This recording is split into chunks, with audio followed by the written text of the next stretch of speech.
Alright, I think we are streaming, which means we are good to go. Hello, people of YouTube. Hey. We are live. Hi. Hello. Welcome to the live show. The liveliness that is the Media Boat Livecast. So live. So fun. So cast. So, let's get started. So low. Oh, no, we're not getting started yet. I need to tell everyone that we're live. Yeah, that's key. Yeah. Nope, get out of here. Bork. Bork? Yeah, this person's name was Not now. Bork. Oh, I thought you were like Swedish chef No. thing right there. They might be Swedish. They might be Swedish. They might be giants. They might be giants. Exactly. I need to talk to you about our... Good, because I'm right here. Yes, about our end of the year... I was thinking that today, actually. I was like, we're probably going to have that conversation because we need to figure out when we're going to record everything. We're going to figure out when we're going to record our end of the year lists. Yeah, which means we got to start doing the end of the year lists. Goes part and parcel. Well, hey, it's December already. Oh, I am aware. In fact, yeah, I've already got, I'm trying to figure out my weekend schedules already. I confirmed with Christy. She gets off of work on the 21st at 5. Okay. But in Garden Grove. So she's going to just meet me here, and then we'll be at the party after that. I don't know when it starts. 5, I think? I don't know. Okay, so we'll be fashionably late. I don't know when it starts. It's just... you should probably know when it starts. It's just people will show up, and at then... some point. The house will be clean, people will show up, and the sweaters will be ugly. Yeah, so... Also, I have an open house this weekend. I have a company party the next weekend. Fun. And then I have 2 ugly sweater parties the following weekend. Well, ours and then a game night. We're just going to have to do weekdays, I guess. I think she might have work. I don't know. Then I have to also find time to shop for stuff. Yeah, I don't know what I'm going to do about that, too. I don't know. It's all up in the air. I was playing around with the idea in my head about just doing an all gift card Christmas. I'm like, I really don't want to ship anything. You know my thoughts on gift cards. That they're awesome. No. I think they're fine. I know you think they're fine. You know my stance on gift cards. Yeah, well, you're not everybody. I am not everybody, no. I don't have to listen to you. No, but you do have to listen to us record. Yes. For those of you listening to us... Well, no, it's not required. You don't have to. No one's forcing you to listen to the Media Boat podcast. As far as we know. As far as I know. We do not condone or endorse you listening to the Media Boat podcast, but we do appreciate it. Yes, we do appreciate it. All right, speaking of, let's just get started here. Let's do it. Let's try again. It happens every time. Yeah, that's always the first one. The first time it's not going to work. Hey, hello. Second time's a charm. Second time is always a charm here at the Media Boat Podcast. Welcome. Today is Wednesday, December the 4th. This is episode something. 203? No. 4? 3? 4. 204. 204. And then 23. So of 5. 205. Whatever the hell. This is why I didn't want to figure it out. Of the Media Boat I Podcast. can math. The Media Boat Podcast, if you don't already know, is your source for oven-baked pastas. I mean, no. Which are really good, by the way. Yeah, they look good. But if Oven Baked Pasta was a podcast, it would be the Media Boat Podcast. If also it was about movies, television, music, and video games. Actually, in that order. I didn't do that on purpose. I was trying to mess it up, but I didn't mess it up. So you got your wish. Are you happy? Yes. That's the Media Boat Podcast. Thank you for filling my Christmas wish. Yes, it's not quite Christmas yet. Don't get too ahead of yourself. But yes, all of this and more in the Media Boat Podcast. This is another edition. We're coming at you live after a couple of weeks, 3 weeks. 2 weeks. 2 weeks of not... 3 weeks. 3 weeks of not bringing you a live show. Yours, mine, and ours. Right. 3 weeks. Yours, mine, and ours. Sure, you could say that. But yeah, we're back live on YouTube. If you don't know, you can see us live on YouTube. Just search YouTube for Media Boat Podcast. We'll do the rest of the plugs at the end of the show. For now, let's get rolling. Yes, we plug it at the end and not at the opening. I just wanted to mention real briefly, since it's been a while since we've been live. Thank you, Stained. Yeah, It's been a while. It's been a while. But yeah, let's get rolling right into the show. We always start the show with the movies section.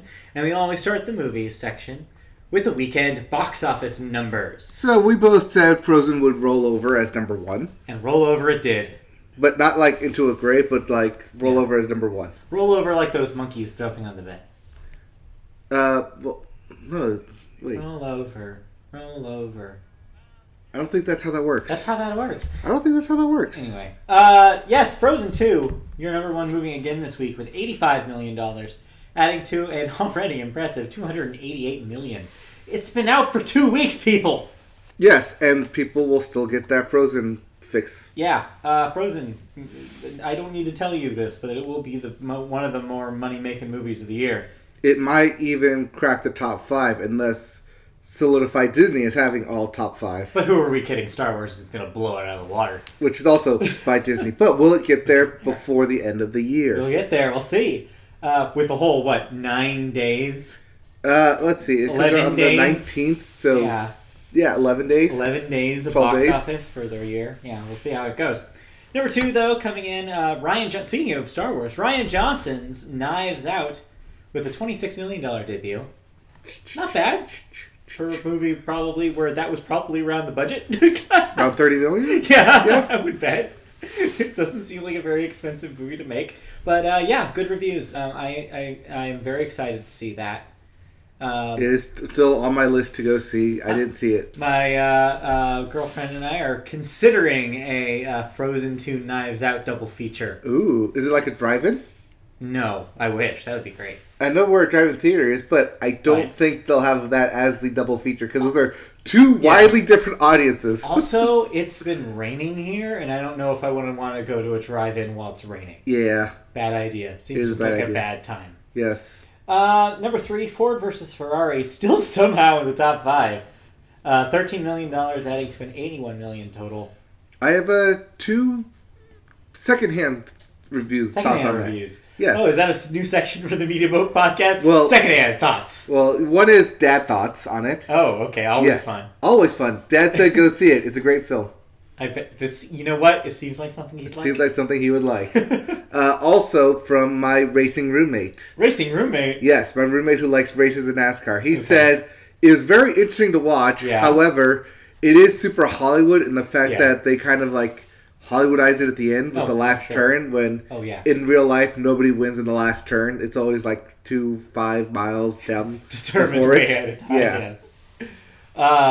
So yeah, I don't know. Your mileage may vary. For number 4, Queen and Slim, which debuted this week, $11 million. Okay. Number 5, rounding out your top 5, A Beautiful Day in the Neighborhood. Its second week, $11 million. That's a 34. Domestic. It's doing all right. It's just falling in line with the other Tom Hanks film, Saving Mr. Banks. I bet. Here's my bet. Okay. That this is when it comes to Oscar season, this is going to be the, hey, we have to give a nod to Tom Hanks movie. It's Tom Hanks. Where it's like, well, it's Tom Hanks, and he wasn't anything else, so that's where you'll see it. So the Meryl Streep thing? Yeah, and nowhere else. I don't think so. Maybe. Did he get a nod from Saving Mr. Banks? Yes. Question mark, question mark, question mark? I think he did. Surely he did. I think that is your bench there. If he got a nod for Saving Mr. Banks, then he'll probably get a nod for Saving Mr. Rogers. So feel free to correct us. MediaBoatPodcast@gmail.com. Or jump into the chat right now if you're watching live. Which you're not, because we have the number right here. Yeah, we do. Anyway. We are chatting live with you online. That's your top 5. But what's coming out this week? Wait, there's more stuff coming out this week? Guess what? What? The biggest movie of the year. You've been waiting for this one. For, my whole life? You've been waiting your whole life for this. Since I was a child, I've been waiting for this. Literally since you were a child. You just been dreaming of this opportunity to see this film in theaters. All right, quit playing with your words and let's get this show on the road. This week, none other than Playmobil the movie. I believe it's Playmobil, the movie. Yeah, you know Playmobiles? Yes. You know those? They're not Legos? Yep. Well, they made a movie. There's a movie called Playmobil. Playmobil, the movie. Have you seen a trailer for this thing? No. I have not seen a trailer for this thing. I actually meant to look up a trailer for this and completely forgot to do it. I don't know why this exists, but yeah, if you have kids and they like Playmobiles, then you go watch Frozen. Then go see Frozen 2. But if you still have time and want to waste your money, go, I guess, see Playmobil the movie. It's so bad. I want to say it's Sony who made this. But don't quote me on that. So there's no way that Frozen doesn't do a third week at number one. Yeah. This lineup. So yeah, expect another week. Frozen's going to do what? 40? 35? 40? Yeah. It could do it. It could do it. All right, that's it for new releases. So that means we get to move now on to, do you have any thoughts? Yes, I do. Hey, some movies. I finally went to the movies because my doctor wanted to go to the movies. Am I still supposed to call her my doctor? I mean, it's up to you. It's up to me. You know, you could call her your wife. I could. It's an option. That is always an option I have. Wife doctor. Dr. Wife. I call her Dr. Wifey. Yeah. Dr. Wifey? Yes. Wow. Because she called me hubby, and for me to call her wifey, it just seems short. So I need to elongate it to Dr. Wifey. Yeah. Anyway. So you saw Frozen 2. So we saw Frozen 2. Yes, the two of you. Yes, not we as in us. No, I did not. I opted out because I wanted you guys to sit together and I didn't want to be a third wheel. So... Matt, you're never a third wheel. That's cute, but... You guys had a nice date night and you guys saw Frozen 2. Yes, we had our, well, I guess technically back home date night, movie night. And we saw Frozen 2. Amongst a bunch of kids. Oh, yeah, I'm sure. Yes, and we were pointing There's a reason why I did not see it in the last 2 weeks. Oh, look, oh. Yeah. But besides that, the movie, Frozen 2. Yes, the movie, the film. Sequel to Frozen. You don't say. It is a surprising fact how many people do not know this is a sequel. Yeah. They've been living under a rock for the last decade, maybe. Well, even the title, Frozen 2, does not give it away. No, not at all. Nope. Okay. All right, so tell me, spin me a tale. Weaving you a tale. So, you know how Frozen 1, I guess, Frozen OG, was about family and coming together and bond of sisters. Sure, yeah. I mean, that's one of the things I loved so much about Frozen. Is how you have your bond with your sister. No, not specifically my bond with my sister, but that it told a story that isn't told a lot in children's entertainment, which is true love can be about siblings. True love does not always have to be romantic love. Mm-hmm. And I thought that was really cool. Frozen 2 does not do that. Does not do that. From what I understand. No. Instead, it talks about home and finding your home and finding where you belong. And something that sort of was touched on in the first film, but more expands on in the sequel. Correct me if I'm wrong, but you're wrong, but go ahead. Seems a little more predictable. Yes. Yeah, a little bit more formulaic. It feels more formulaic, but the last third of the film definitely isn't. Okay. But you have to get there. All right. So, yeah, as I was watching it, like, I felt like, okay, they're going through the tropes. This is clearly, they have a literal call to adventure. Of course. The wind literally calls them to adventure. Yeah. And off they go.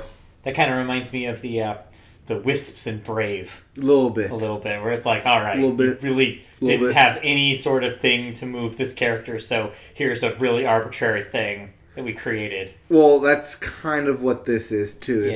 Is we set this up to like talk about home and how things don't change and how you want everything to stay the same, but the whole movie is about things that change. Things will always be changing, and you have to either stick with it and be swallowed up, or roll with it and learn and grow from it. Adapt.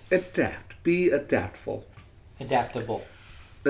Sure. Or make up words like adaptful. Adaptful. That's how you adapt. You have to be adaptable. You just got to roll with it. You roll with the new words. Roll with new vocabulary. Yeah. But yeah, that's what this film's mostly about. It's changing, accepting the change, and then just growing with the change. Okay. I do like the music in this. I listened to the soundtrack again recently, and yeah, I like it. They write some, those Lopez couple. Yeah. They write some good music. Good job of what they do. Is there anything that is a Let It Go topper, or is Let It Go still the thing?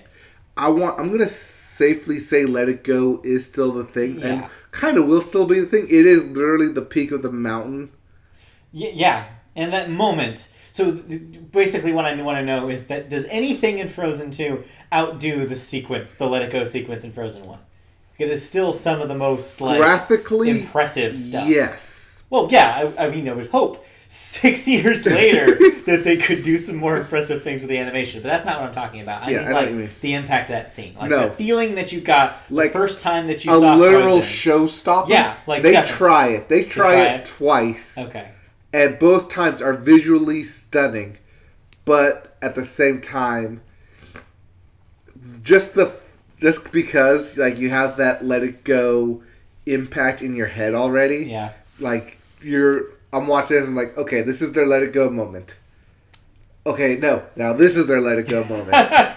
Okay, no, now this is their Let It Go moment. Gets there. Yeah. Well, which makes sense because it's a hard act to follow. I mean, it definitely is. When you do is. something like that in a movie, you can only do so much with its sequel.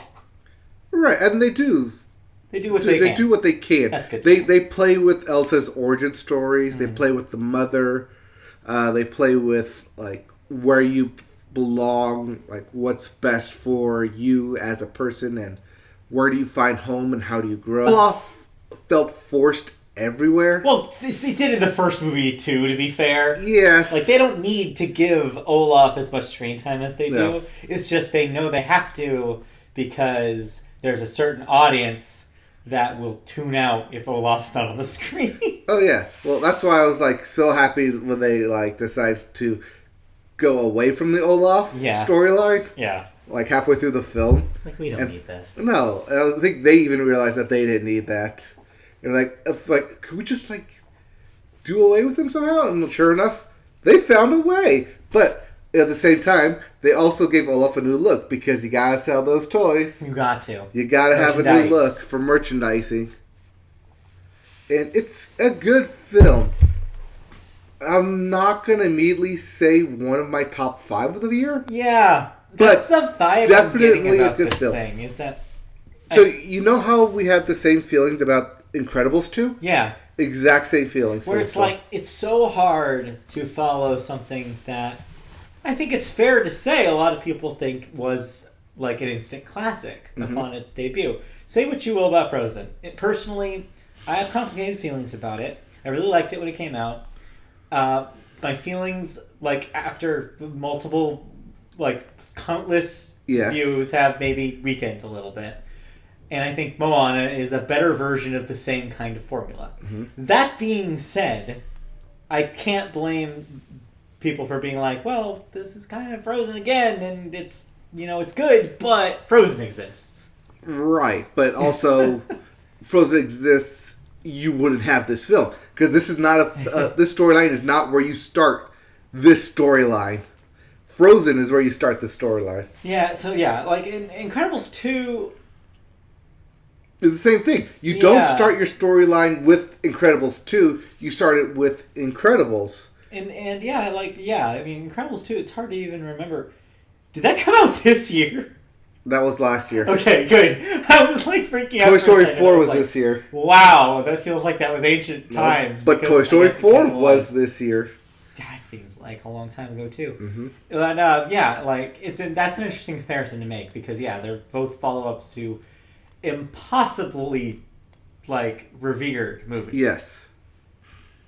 So I don't know, but it's good to know that at least there's a third act twist. Yeah. Which I have no idea that I'm going to go in clean about. No. And the fact that they do kind of make a little bit more of a push to do more of an ensemble thing. It is. That's heartening to hear, and I'm excited to see what the kind of things that they do. It is. It's the push to stand on your own 2 feet, to find your home, to stake your claim. Mm-hmm. And it's a really good twist because it, like, without spoiling too much, like, the twist solidifies why this film needed to exist. They found a Toy Story 4-esque reason to make this. Rather than what, like, we got with our sequel straight to DVDs, where or straight to VHS. Yeah. I have to date myself here. Straight to VHS sequels, where everything happens in this adventure, but at the very end, it has to stay the same because everything needs to be wrapped within the storyline. It was the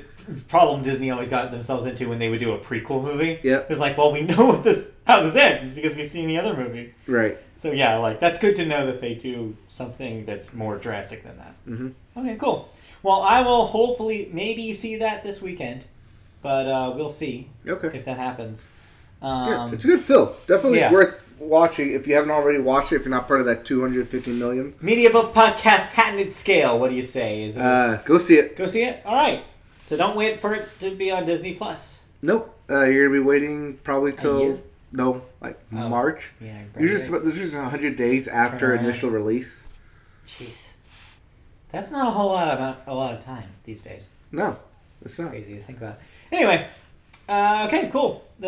Anything else, or can we move on to movie news? I think we move on to movie news, because I didn't see... Anything else? No. Not either. Let's just go. So, let's just move right on to movie news. First story is about our, some people call them the Disney of the East, Studio Ghibli. Ghibli or Ghibli? So, I used to say Ghibli. Yeah, it's Ghibli. Apparently, it's Ghibli. Apparently, it's a soft J. Oh, okay. Sound. Thank you, soft Jiff. Yeah, who knew? Studio Ghibli, the Tokyo-based studio, of course, who brought you such classics as Princess Mononoke, My Neighbor Totoro, etc., etc., etc. Academy Award-winning Spirited Away. Yes. They will release their entire catalog of animated films for digital purchase for the first time ever on December 17th. I did not know this. I thought you could just buy it anywhere. They've been pretty stingy with their release. That was kind of their thing, is that you could only get them on their pricey DVD sets.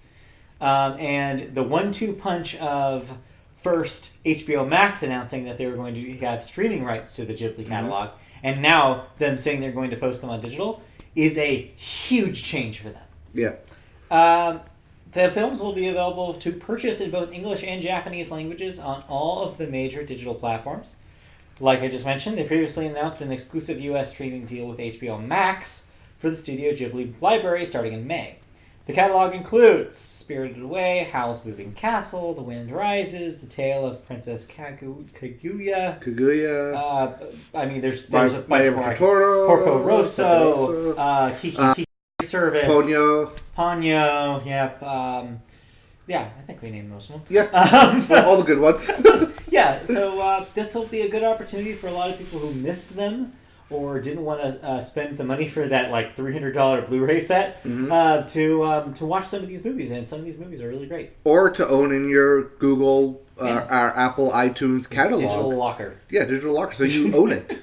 You can watch it offline. Yeah, this is unrelated, but or semi-related, but I actually watched Princess Mononoke for the first time this calendar year. Ooh. I watched it a few months ago. And yeah, it's pretty impressive. I see what the big deal is. That thing is over 20 years old now. So yeah, I recommend all of these films. They're all really great. Miyazaki stuff is consistently awesome, so go check them out. The reason why he never left. Yeah. We'll never leave. Why he's still not retired, even though he's retired 3 times. Yes. So yeah, that's it for that. Moving on.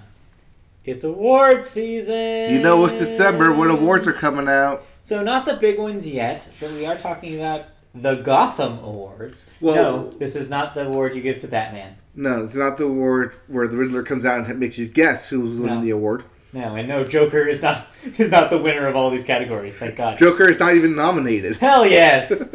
No, the Gotham Independent Film Awards were handed out in New York, where Noah Baumbach's Marriage Story won all 4 awards it was nominated for, including Best Feature. You have an award show in New York, you give the awards to a New Yorker. Well, it's just the rule. Woody Allen was not available. And that's a whole other conversation. Yes.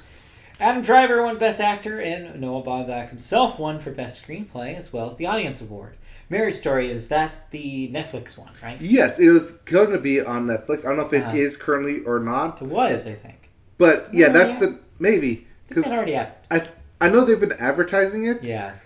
Along with, The Irishman, which is also, I think, currently on Netflix. Right. But, yeah, those two are, the current hot ticket items to watch. Yeah. I know Irishman is on there because I need to watch it. Yeah, they're on there. Yeah, but Marriage Story is the Noah Baumbach film. What is Marriage Story about? So the film is about Adam Driver negotiating custody of his son with their mother, played by Scarlett Johansson, who, by the way, did not win Best Actress. It was impossible for her to win, and she was not nominated. Not nominated. That would be a good reason. See, if she had just been a tree in that film, then maybe she would have gotten that nomination. She so desperately wants to be a tree. That award, by the way, went to Awkwafina. Surprise! In The Farewell. Yes, that Awkwafina. On the TV side, When They See Us won the Breakthrough Series long-form category. It beat out Chernobyl, which I was a little bit upset about, but And Hulu's Pin 15 won in the short-form category.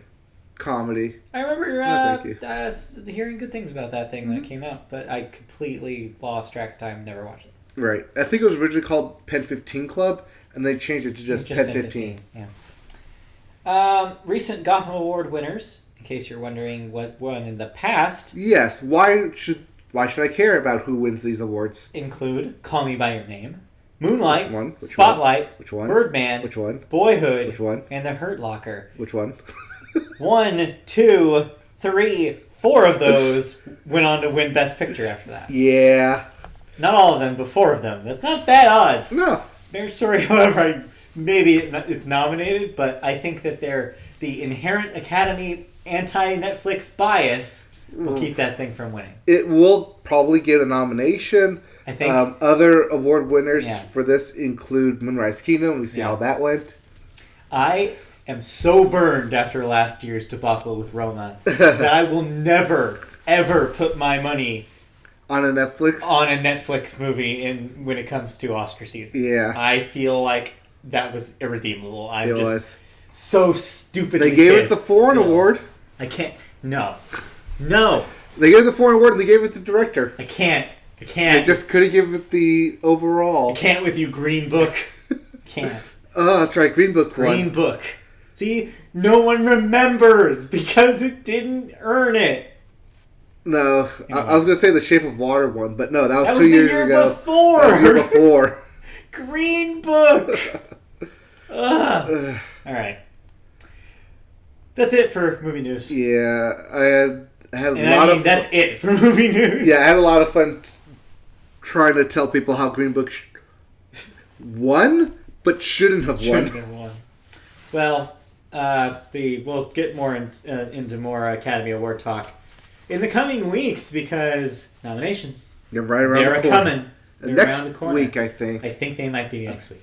It's either tomorrow, Thursday, or the following Thursday. It'd be insane if it was tomorrow. I haven't heard anything. It's got to be next week. They always do it on a Thursday, so it'll probably be next Thursday. So probably next week's Media Boat podcast, but the week after that. Right. We will talk about Unless it is tomorrow, and then we'll have it next week. We'll see. But yeah, we are always excited for Oscar nominations. Yeah, this year I have no idea. Mm-hmm. I have no idea who the frontrunners are. Well, they'll tell us. Yeah, we'll see. All right, that's it for everything movie news. So let's move on. Real quickly, in movie news, today released the trailer for the new James Bond film. Yeah. Time Never Dies? No Time to Die. Yeah, No Time to Die. Yes. Yes, The Death of Time is currently out to watch, so make the time to go watch Death of Bond. Maybe Bond Death. All right. Moving on to television. And we always start television with the Sports Corner. And what a Sports Corner do we have? Because it is Championship Saturday. That's college football for you. Yep. The Ohio State. You have to say the. It is required. The Ohio State against the Wisconsin Please say the numbers. Just because I need refreshers. Yes. The number 1 ranked. There you go. The Ohio State. Yes. And the number 8 ranked Wisconsin. Yes, Wisconsin can upset the number 1 ranked here. Maybe not, but they have been looking good in the past. Okay. Then we also have number 2 ranked LSU. Yep. Versus number 4 ranked Georgia. In the SEC title game. Georgia could make the upset here and squeak into the college playoffs. Squeak. The next one, number 3 ranked Clemson versus number 22 ranked Virginia. In a lopsided win. Yeah. That is right. Clemson's gonna, unless something drastic happens like an injury, Clemson is gonna win. Not just one injury, but like multiple. I'm talking like crash on the 405 pile up injury. Gross. Yeah, I know. Where like you have to take like 3 carts out there just to clear everything. Mm-hmm. But unless something drastic like that happens, Clemson should get the title here and get the bid for the playoffs. Uh-huh. Then we have number 5 ranked Utah versus number 14 Oregon. This is the interesting one. Because Alabama lost, they are no longer guaranteed. They lost twice. I was thinking that, like, where is Alabama? Because Alabama lost twice this year, they're no longer guaranteed a playoff spot. Wow. However, they are still ranked Roll Tide 4th. Indeed. However, they are still ranked 4th. But Utah is ranked 5th. And with an impressive showing in the Pac-12 championship against Oregon, I'm talking putting up 50 points and shutting them down. Wow. Then they should get that bid into that final slot. Interesting. And it'll be the first. This is the... Baylor. I know. It's not Baylor. Big 10? 12? 12? Big 12. This is Big 12. Oh, all right. Big 12. None of this this matters. Confused matters. with the Big 3, which is that weird basketball league. Big 3 is also referenced in This Is Us. But not the basketball. That's what they call the kids, the Big 3. That's a stupid thing. They're triplets. Still stupid. Okay. But go, the Big 12. Yes, Big 12. None of this really matters except for bragging rights for the next year. I only say that because you have to win these championship games to be one of the games playing in New Year's or past New Year's for those big bowl games. Mm-hmm. Big bowl games. Tostitos Salsa Bowl. Fiesta Bowl. It is no longer the Tostitos Fiesta Bowl. But it is always going to be the Tostitos Fiesta Bowl. I know it will always be the Tostitos. It's the PlayStation Fiesta Bowl, but no. It's always the Tostitos Fiesta Bowl. You're right. Happy 25th anniversary PlayStation. Yes. We also have... We will not get that later because that is not a story. No, that's not a story. We have number 16 ranked Memphis versus number 21 ranked Cincinnati. AAC? AAC. Yep. Yes, not the AARP, but the AAC. This is just another title game, like I said, for bowl bids. Okay.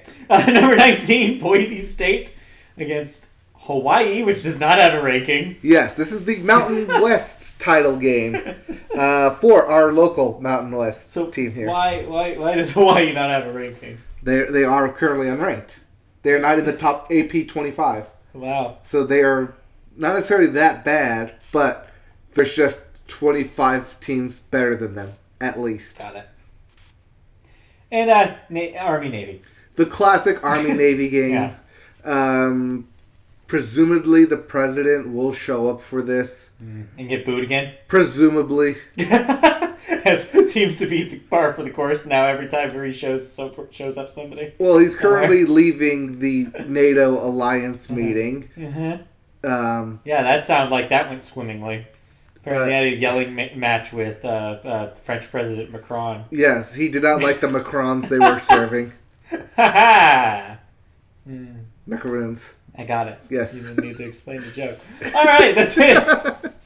That's it for college football. I don't know. Watch it if you like college football. Hey, it's championship. Bowls. It's bowl game. Bowls and bowls and bowls. But that does mean that following Super College Bowl Saturday or Championship Saturday is Selection Sunday. And this Sunday we will have all of our bowl games scheduled. Cool. So get your bowls ready. Yes, get Get your office pools ready of who's going to have the best brackets. If your office cares about college football. Mine does not. Hey, all you have to do is just create a list and say, pick them. What if I make up a bunch of stuff and can I still have them pick up? Yes. Okay, cool. You can put out teams like that that say Tigers versus Bears. No college team. Just Tigers versus Bears. Yeah, just actual Tigers with actual Bears who would win in a game of football. All right, that's it for that. Fantasy football playoffs for fantasy professional football. Fantasy professional players. What's happening? Yeah, that currently starts this weekend for regular season leagues. You get your semis this week, finals next week, and then championships right after. There you go. And then other sports still happen. Other sports are currently still happening, yes. However, we have TV news to talk about. Yes. I think we're done with we're done with sports. Yeah. I don't know. Wake me up when baseball comes back. All right. Spring training. Yeah. Right around the corner. Almost End of May. Almost there. All right. That's it for... and we're going to go as soon as Margaret Nicole moved to Phoenix. We're going to have to go there. For spring training. Oh, yeah. And also to see them. Yes. No, okay. So, do we know when that's actually happening? That's not podcast material. We'll talk afterwards. Okay. All right. Shout out to Mark and Nicole. All right. Anyway, let's move on to television news. First story.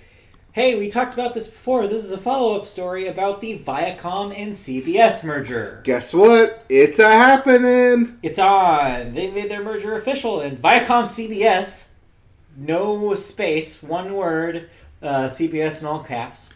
Viacomcibus? Yes. Is born with 8 streaming services already under its belt. They include CBS All Access, CBS Sports HQ, Showtime, ET Live, CBSN, BET Plus, Noggin, and Pluto TV. That's quite a lot of variety there. But guess what? You don't have to spend too much on their streaming networks because CBSN, CBS Sports HQ, ET Live, and Pluto TV are all free. How nice of them. With ads. Ad-supported free. Well, it's free TV. It's basically streaming cable. There's going to be ads in between them, for commercial breaks, but it's free. So I don't know. This isn't really a new story. This is basically just telling you the thing that we told you was going to happen happened. Yep. So yeah, consolidation continues to happen, and this is a good example of it. Yep. This also just means that CBS is trying to build up their streaming service to get into the fight, because fight's a brewing. It's a brewing. Yes. It's a little bear. It's a brewing.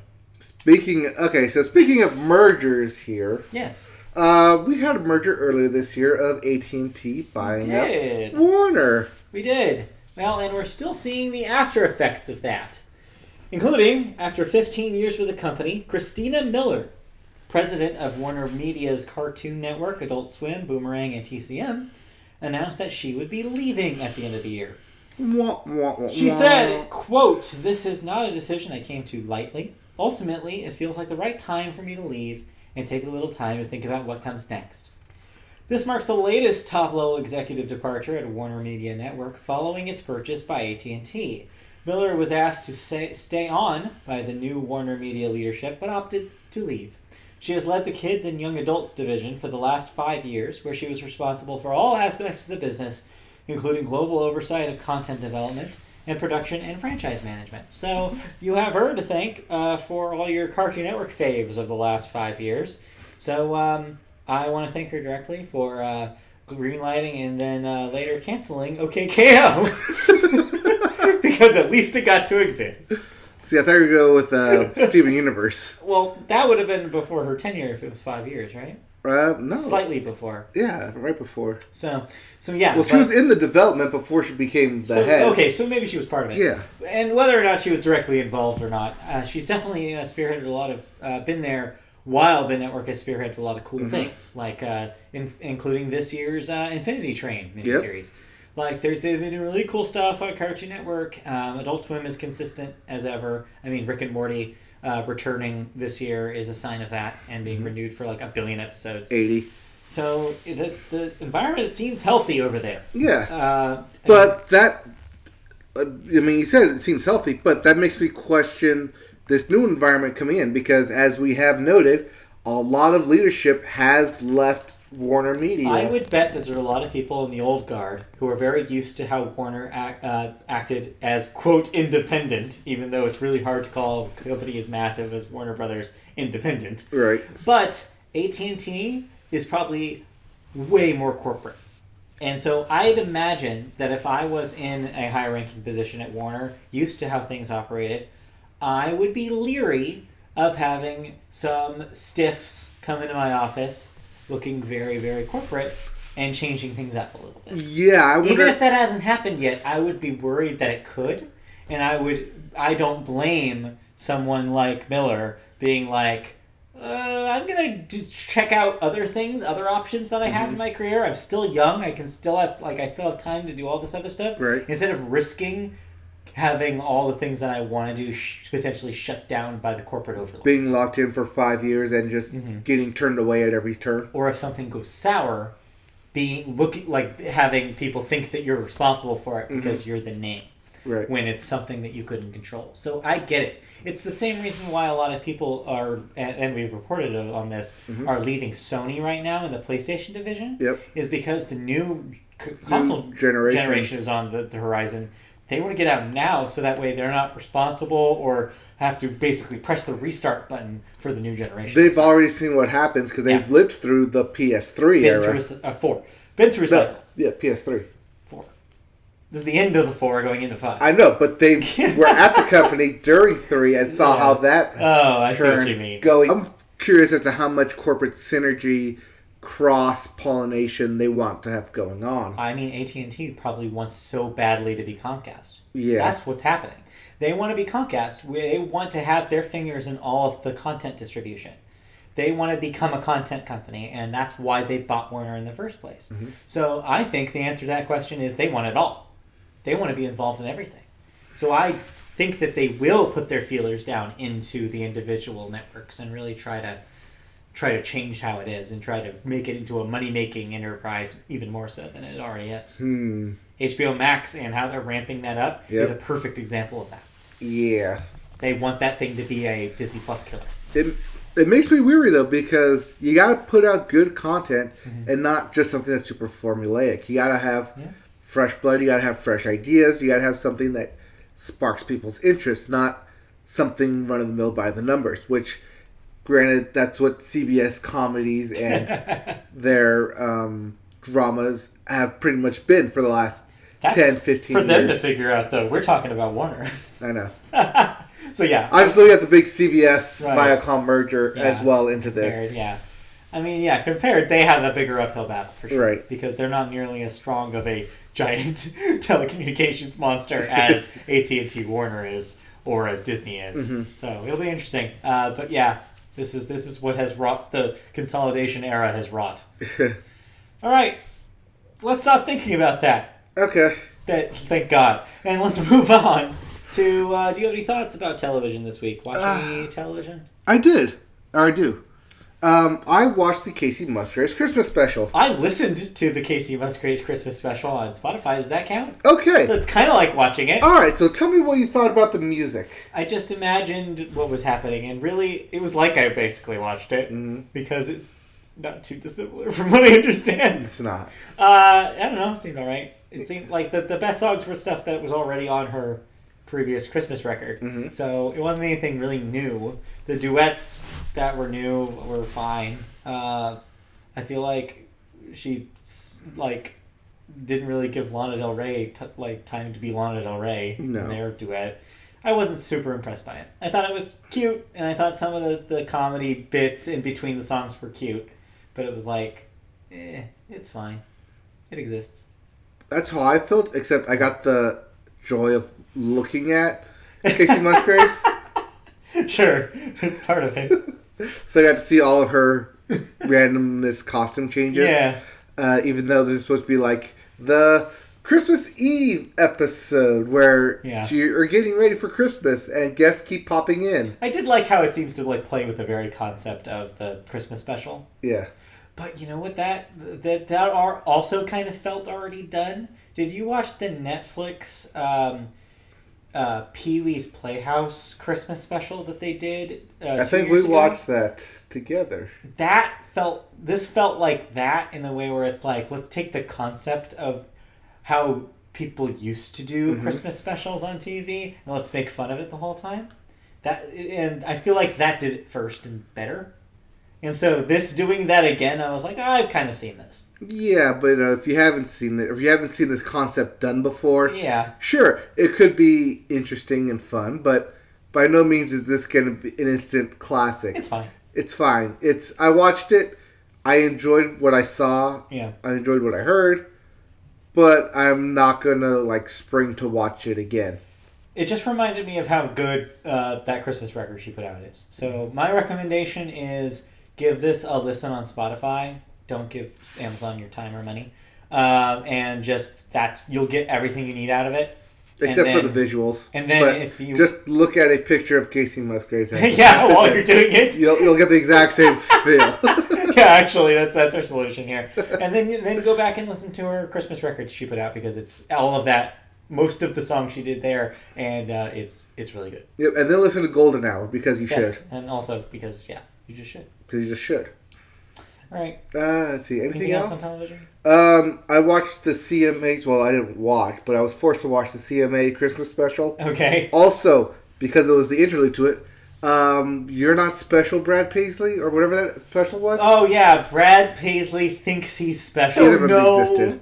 Because they have time. I guess. To fill I mean, clearly, season. Some people tuned in to enjoy it, to listen to it. But my main takeaway was Chris Young. I want to make sure I get that right. Chris Young just sings circles around everybody. Yeah. Yeah. Brad Paisley.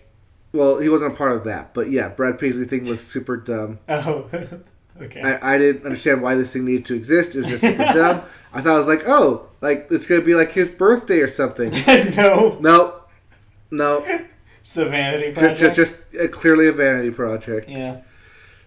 Just to get Brad Paisley's name out there and see, he's not just the guy from Nationwide. Do we really need to get Brad Paisley's, quote, name out there, unquote? To prove that he's not just the guy from Nationwide. But that's the thing is, I feel like he's already a big name. He's been a big name for almost... Actually... I think 2 decades now. Yeah. Because I remember, But when's the last time he was, irrelevant on the Billboard or, pop music? 2 decades ago? Exactly. So, according to Stain... We're getting old. It's been a while. Yeah, we're getting old. I can't believe 1999 was 20 years ago. Yep. Anyway. Anyways, I don't know why that existed, but Chris Young... By the way, are you ready to get 2000s nostalgia starting next year? Yeah. Can you believe that? I mean, it's already going to hit. I'm not ready. I'm ready for, solid colors everywhere. It'll be 20 years from the swing music comeback next year. Can you believe that? Remember that? Gap commercials and Lou Bega? Yep. Get ready. I mean... Everything comes back again. Speaking of coming back again, Backstreet Boys. They never left. All right. That's it. We need to stop talking about... They'll be coming back again. We are full of segues today. I know. Just we're having a Segway sale. Please purchase them. Speaking of stuff in the early 2000s. God, we need to move on. Okay, let's stop talking about this and let's talk about cancellations and renewals. All right, what am I no longer talking about? More accurately, just renewal singular because we have one renewal, no cancellations. Schooled. Period. The second season of Schooled has been picked up for 10 more episodes. That is the spin-off of The Goldbergs that takes place in the 90s. Yes, it got picked up for 10 more episodes of the current second season, which will air in the spring. So they're going to start writing them and then shoot them, and then they'll right into your spring finale there. So, hey, congratulations, Schooled. People are watching you. You got episodes. Which means you're not on that cancellation bubble quite yet. Good for you. And that's it. So we move now into deaths. Unfortunately, we have 3 deaths. Three deaths? Ooh. 3. First up, Shelley Morrison, age 83, was an actor. You may have seen them in Will and Grace, among other things. She was the maid in Will and Grace. Ah, I see. Dorothy Fontana, age 80, a writer. wrote for things such as Star Trek, the original series. One of the more constant writers on Star Trek series. Okay. And then lastly, Gene Warren Jr., age 77. An Academy Award winner for special effects artistry. Terminator, Critters, Pet Sematary, True Lies, The Abyss. So a lot of big effects pieces 80s. In the 80s there. Yep. So, yeah. Those will be missed. That's it for Death. So I hand this over to you and we start talking about La Musica. Okay, well, we start music with the Billboard, and we start the Billboard with the Hot 100. Hottest. All right. It's hot. It's hot in Singles Town. Back at number 1, Circles by Post Malone. Still hanging there. Number 2, Someone You Loved by Louis Capaldi. Stop me if you've heard these before. Number 3, Good as Hell by Lizzo. Uh-huh. Number 4, Memories by Maroon 5. But wait, there's a twist. Yes, at number 5, we have Roxanne. Not that Roxanne. Not that Roxanne, but Roxanne by Arizona Zervas. I don't know what this is, but this is number 5 this week. I would like to hilariously think this is just a cover of Roxanne. I wish, but no. It may or may not actually be. It isn't. But we move on into the Billboard 200. What about my albums? At number 1, you have A Love Letter to You for... For what? No, this is the 4th love letter to you. Oh, okay. It's by Trippie Redd. Trippie Redd. Triple Red. Trippie Redd. Trippie Redd. Trippie Redd. Number 3 is Frozen 2, the soundtrack. Do the math at home, everybody. But number 4 is Hollywood's Bleeding by Post Malone. Yeah. And number 5 is When We All Fall Asleep, Where Do We Go by Billie Eilish. I'm presuming that the Billie Eilish bump is because of her being prominently featured in a lot of award shows / end of year lists recap stuff that's been happening the last couple of weeks. Yes, people have been thinking about Billie Eilish again. Including Drake. Yeah, let's not even go there. It's so stupid. I hate You hate everything about that? Drake is just the worst now. I don't know why. Are you just now figuring this out? That he is the worst? He's always kind of been the worst, but in like kind of a Kanye style turn is just that the more that we have to deal with his stupid like stuff, like the more we as a society realize how stupid it is. I'm just finally happy that society is getting on my level of nerves that I've always had with Drake. Yeah. I don't know. I don't know what that guy's doing with this. He's 36! And? Why does he act like he's 36? I don't know. Why doesn't Bleak 182 act like they're 23? Because they don't remember what age they are. What's their age again? I don't know! Anyway, sorry. Let's move on. Let's move on to, new releases. Yes, what am I listening to this week? I don't know what you're listening to this week. There's not a whole lot. But here are the new releases. There's nothing. Yeah, first up, we have iTunes, 2011 to 2019. It's not iTunes. Oh, I'm sorry. It's just tunes from 2011 to 2019 by Burial. LP1 by Liam Payne. So, remember how a few weeks ago you were like, oh, Liam Gallagher, is that the Liam from One Direction? And no, it's not. This is the Liam from One Direction. So, Liam Payne is putting out an album, which is just his initials, LP, which is also, an LP. An LP, yes. It's a double meaning, see? One. Because it's the first one. All right. And lastly, Romance is Not Dead as Romance by Camila Cabello is out. Yeah. Just in time to not be eligible for any awards because it's going to come out in between awards eligibility. Yep. And it's supposed to be like, hey, we've been listening to the album for a full year.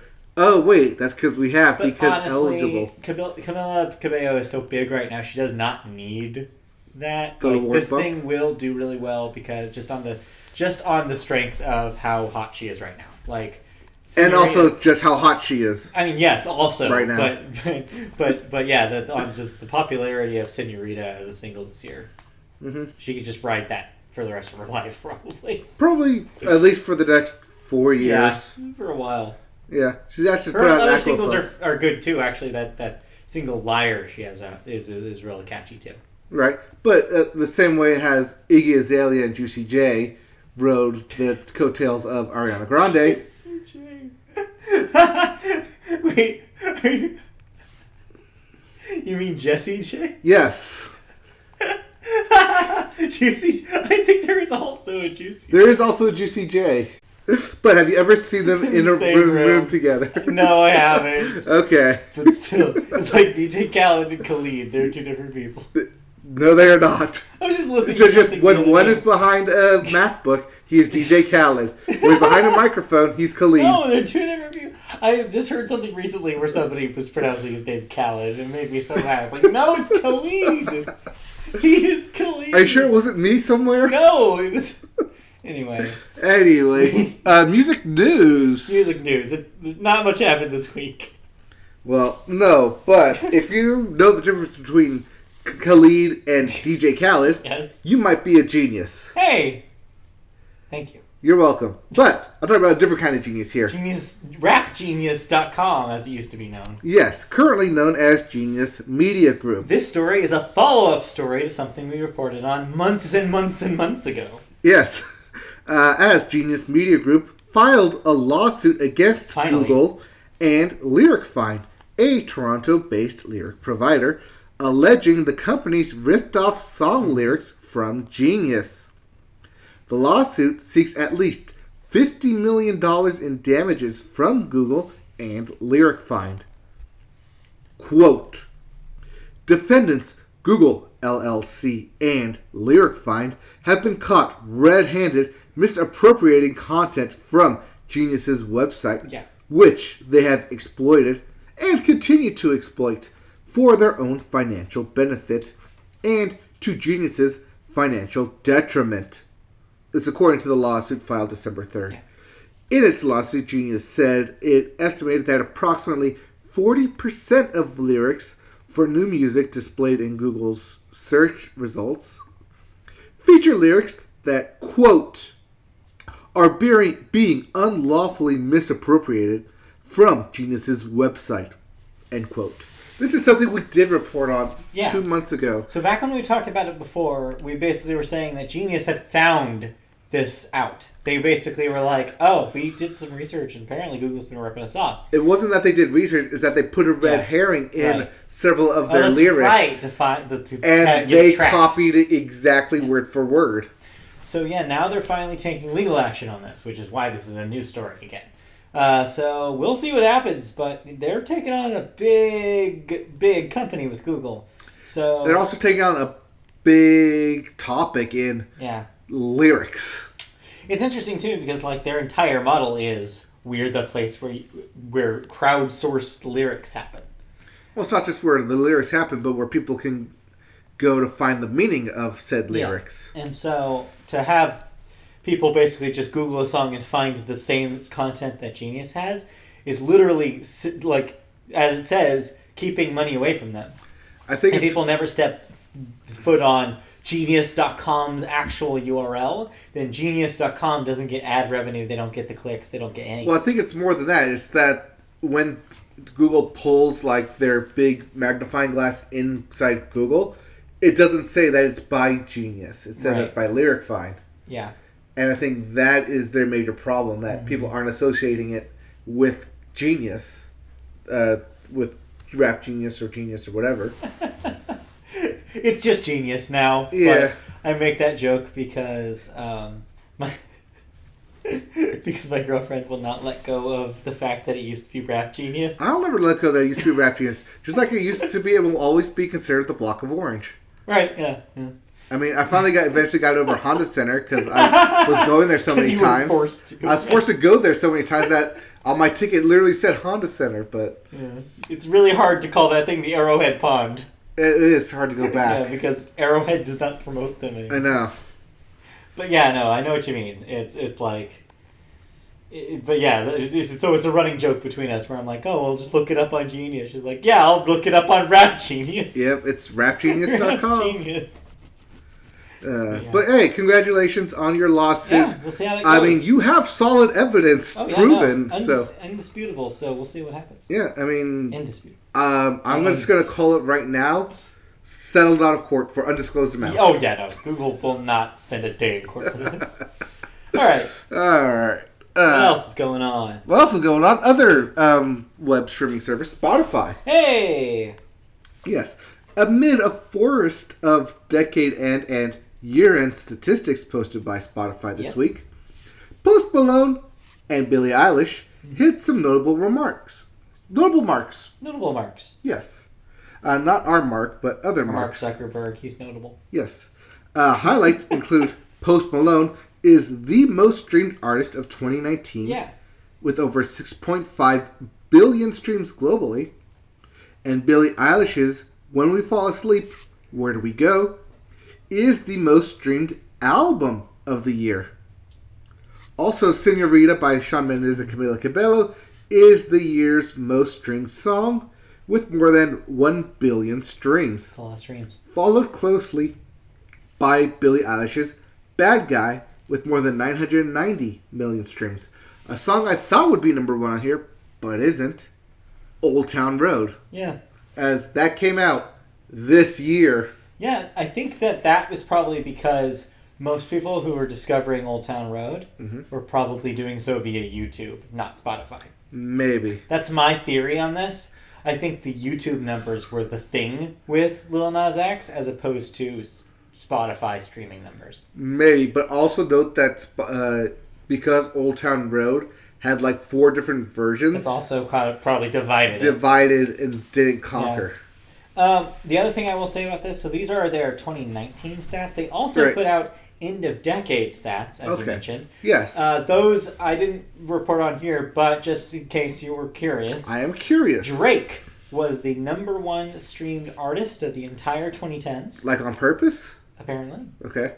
I'm guessing it's because he put out like 3 or 4 huge, gigantic albums. Oh, you put out like 4 double albums? Right, so that will do it. Yes. I mean, also, it seemed like every time we did this, even in the back half of the year, it was, Drake at number 1, Drake at number 4, Drake in the top 5. And Ariana Grande was the number 1 streamed female artist on Spotify for the decade. Which makes sense because she's put out also like 4 records over the course of the decade, and she had a lot of really huge hits. Right, but so did Taylor Swift.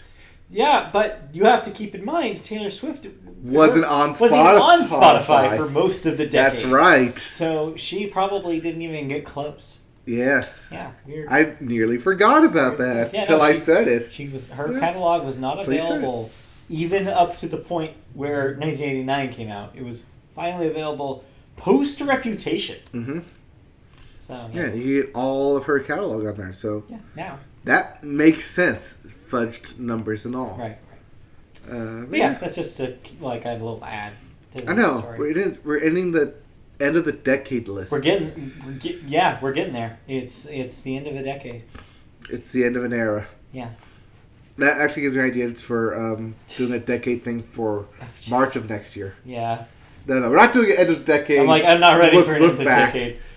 We haven't heard that yet. No. When we do our end of the year list, it's end of the year, not end of the decade. But we may do a decade something for March Madness. Maybe. Then again, I'm talking season 5 right there. We are still in season 4.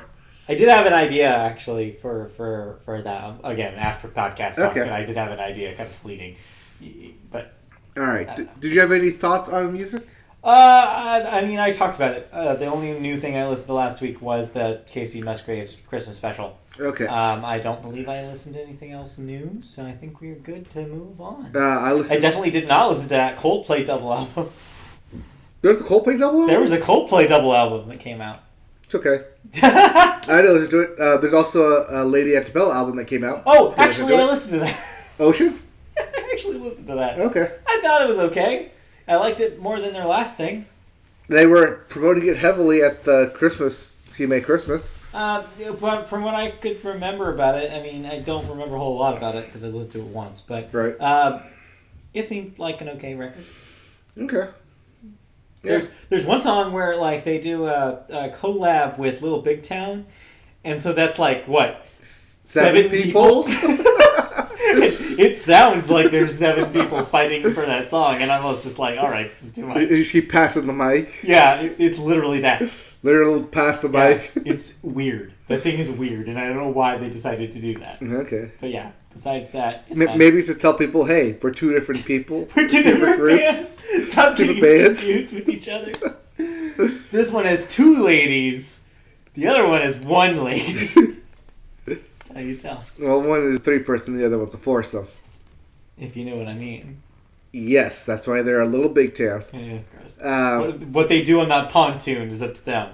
On the pontoon. All right, anyway. I listened to the Frozen soundtrack because I liked it from the film. I saw Frozen. I saw Frozen 2. Yeah. Yes. You saw Frozen as well? I saw Frozen as well. And we're going to move on. All right, to video games. Hey, we're at the end. Wow, almost. Well, we have new releases. Things are still coming out in video games. Yes. Including Dragon Quest Builders 2 for the PC. Already out on consoles for a while is the PC version. Mecha Warrior 5: Mercenaries for the PC. Mm-hmm.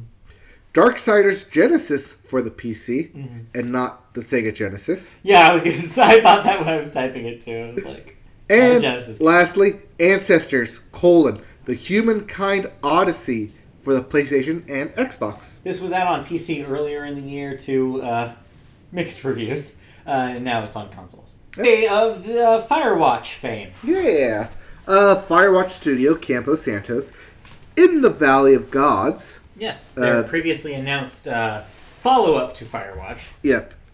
Has been put, quote, on hold as the studio shifts focus to other Valve projects, such as Half-Life: Alyx and Dota Underlords.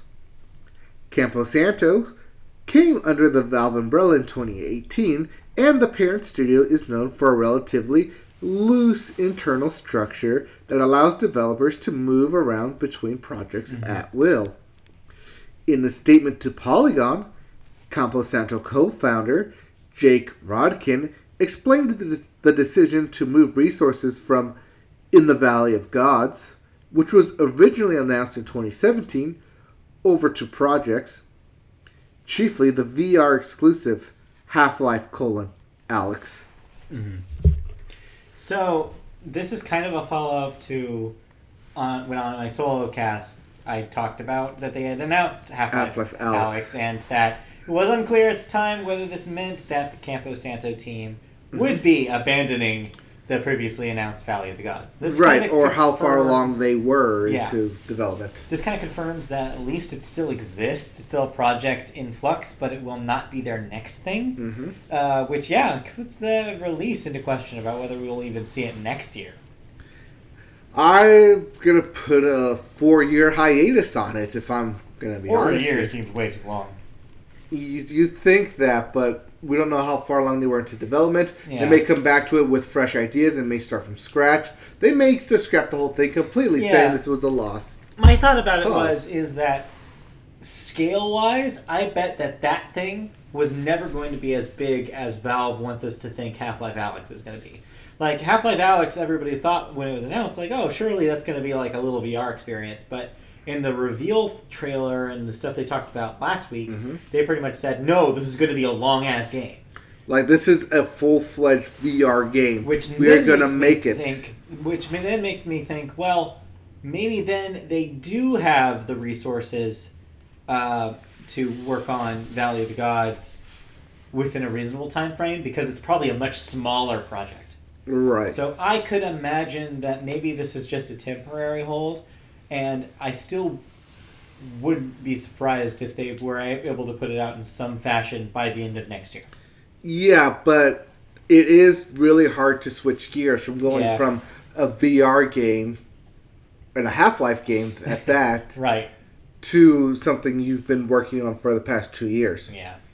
So I don't know. It's interesting. We'll see. Valley of Gods looked really cool when they showed it at the Game Awards a couple of years ago. Speaking of the Game Awards, I believe they are this weekend. I believe you are right. They are this weekend. We did not do a story this year about nominations for those because I didn't care. It's also the Game Awards. They're online. They're streaming. I heard a radio ad. Weird. Yeah, today on my way home. No, I'm just being weird. You're listening to the radio in 2019. I don't know. Times. But yeah, I heard a radio ad for the Game Awards. It blew my mind because I didn't think they were that big anymore. Oh, they have an ad budget. Still hosted by Jeff Keighley? Always hosted by Jeff Keighley. It's his thing. He's the financier behind it. Like, if that thing wouldn't happen if he didn't pay for it the whole time. So, yeah, of course there goes to him. Yes. Yeah, now he's getting all his money for appearing in Death Stranding. So... Yeah. Speaking real quickly... We'll talk about those probably next week. Real quickly on the Game Awards. Yeah. Obviously, new trailers are supposed to be revealed for it. Yes. Do we know of any exclusives off the top of our heads? I haven't heard a whole lot about who's going to be there specifically, but they probably are holding the big reveals close to the hand. So we'll see next week. Okay. We'll talk about if there's any big announcements. I'm sure we'll talk about it here on the cast next week. All right. The one trailer I keep hearing because my ear is low to the ground on this one. Yes. Is the Kingdom Hearts Remind DLC. I can see that. Which may appear at the Game Awards in the trailer version. I can see a real brief trailer. Or, more likely, Jump Fiesta is also happening. Okay. In the coming weeks, and it will probably appear there because previous trailers for Kingdom Hearts have appeared there. Okay.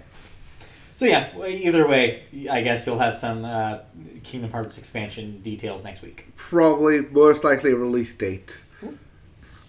Great. As we near the 1-year anniversary of that game. Coming up. I can't believe it. It's been a year. That's weird. Yeah. Anyway. That game was this year. The game was this year. January. Yep. And the 13th month of 2018. Anyways, let's one last bit of video game news before we wrap it up here. Uh-huh. Super Mario Maker 2. Oh, yeah. Still exists. That still exists. And it's still being worked on as upcoming updates will add Link as a playable character. Yeah, this was weird. Complete with a collection of classic weapons and moves from The Legend of Zelda. The free Legendary update arrives Thursday, December 5th and adds new enemies, creator tools, and a new speedrunning mode using stages made by Nintendo. Accessing Link is as easy as finding the Master Sword power-up, which transforms Mario into Link. In Link form, you'll have access to the legendary Master Sword and Hylian Shield, a bow and arrow, bombs, dash attack, and down thrust. You can shoot your bow in 3 different directions, use bombs to get past dead ends, and use them wisely. Dead endes. Yeah, dead endes. And design puzzle levels around Link's unique moveset. Though, the Master Sword power-up is only available in 8-bit Super Mario Bros. Courses. I thought this was interesting because there have been a while where we heard nothing post-release after Super Mario Maker 2. And I thought this was a neat way to expand kind of like people's like ability to create. Basically, here's a bunch of Zelda blocks to play around with. Right, it's also a new tool in Link. And speedrunning mode seems boss. Mm-hmm. We might see that in January's AGDQ. Right, I love when they do, or they probably will, because they'll do Mario Maker 2 races. I'm very excited. And I bet you one of the first things they're going to do is thrust them right into Link. Yeah, that'd be great. I just here's the first level, you're automatically Link. Go. Pick up the Master Sword and go. Yep. Yeah. No, that's great. I think that it makes me feel a little better about that game because I had thought for a while that a lot of people were disappointed with it. Mm-hmm. And so it's cool that they are at least doing some work so people remember that game came out this year. Yes, the sequel came out this year. Yeah, because I think it will be probably absent in a lot of people's year-end lists this year because just of how kind of came and went it was. Yeah. Anyways, do you have any video game thoughts? I finished Pokemon Shield this week. I am champion of Galar. Okay. Congratulations. I'm going to play more of it. What was your main? I ran the whole game with my flying team, as I want to do. So I kind of put my own challenge on it, as I did with Sun and Moon. As you do. But yeah, it was doable. I mean, it was tough. I mean, it wasn't easy to do an old flying team. Screw you, electric and rock types. But it's doable. You can do it. But yeah, Champion was all right. I left feeling a little bit more mixed than I was when I started that game. I think as you get closer to the end of that thing, a lot of the seams start showing, and you start noticing some things that maybe they could have improved upon if they had maybe kept that game in the oven for a few more months. Okay. It did make me wonder if those internet theorists are right about it being rushed to market.